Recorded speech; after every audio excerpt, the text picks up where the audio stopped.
Es diu Baixades a l'infern.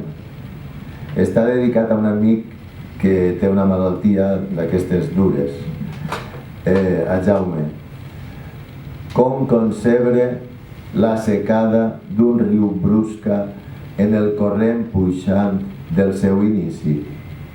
O suposar l'adveniment de la nit en l'escalfor previsible del migdia? O imaginar una rosa ja pansida del capoll cruixit que li feu el camí?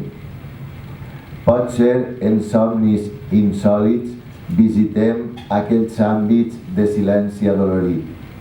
Mes ací, crueltat va mossegar l'ànima d'esforçats plançons de prevista collita amb relats de terror d'ullals esmolats que només els ensinistrats cors fornits rapten l'angúnia i capturen la llàgrima.